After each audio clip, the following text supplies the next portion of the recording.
Hey Bakugan fans, Bakugan Evolutions is here, and with the new season comes some cool new gameplay abilities for Bakugan. The goal of the Bakugan toy battling game is to open all 3 Bakugan by winning brawls, and these abilities will help you win if you learn how to use them. We have all kinds of new toys like Platinum Bakugan and Nanogun, and I'm gonna answer all of your questions about how they work, starting with these little symbols that you might find on new character cards. Bakugan character cards have a lot of symbols on them that do a lot of different things, like this one that means you can reroll if you miss, and these ones that give you a B-Power boost. But the new symbols are all about Baku cores. This symbol with the plus lets you add a Baku core or gate card from the hide matrix to the Bakugan you're battling with this turn. This symbol with the minus lets you remove a Baku core or gate card from your opponent's Bakugan and put it back on the field face down.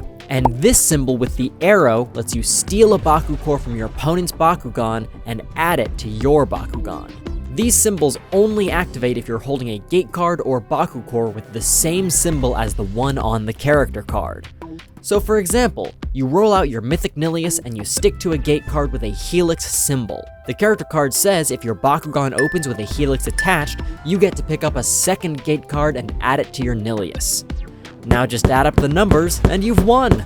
Good job! These are static effects, so whichever player has turn priority has to activate and resolve their effect first. Nanogun are a little more complicated, but not that complicated. Nanogun cards create what's called a side deck. Before a battle, you get to choose 3 Nanogun that match the factions of the Bakugan on your team. If you have 1 Pyrus, 1 Heios, and 1 Aquos Bakugan on your team, you can choose 3 Pyrus Nanogun, or 2 Pyrus and 1 Heios. Or 1 Pyrus, 1 Heios, and 1 Aquos. But you can't use an Aurelus Nanogun unless you have an Aurelus Bakugan in your team. You don't have to bring the toys with you to the battle to use the cards, but it can be fun to use the Nanogun toys to keep track of which Nanogun cards you've used. You can even use the Bakugear slots to attach your Nanogun toy to the Bakugan it's powering up. Nanogun activate during battles to give power-ups to your battling Bakugan. When your entire team is holding Baku cores or gate cards that match the symbols on your Nanogun, you can choose one of the effects and add it to your Bakugan. Here's an example. My opponent has 900 B power, and I only have 300. Not only that, his character card lets him pick up another gate card, making him even higher. My team is holding a Green Fist gate and a Helix gate, so I can activate the first ability on the Nanogun card to add plus 100 B.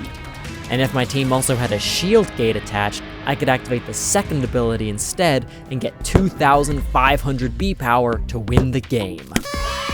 Nanogun can activate all kinds of effects. They can give you B power or activate the symbols we talked about earlier so you can add another Baku core to your Bakugan, or remove one from the opponent. Each of your 3 Nanogun can only be used once during a game, so try to get the right cores and choose carefully when it's the best time to activate a Nanogun. It's all about thinking ahead and aiming for the Baku cores and gate cards you know are going to make you stronger. Practice makes perfect, and the more Bakugan and Nanogun you have means more strategic options for loading out your brawling team. You can find new Bakugan and new Nanogun in stores and online now, so start building those collections and looking for rare Bakugan. See you next time, Bakugan fans! Full episodes of Bakugan are now streaming on Netflix. Watch more videos below.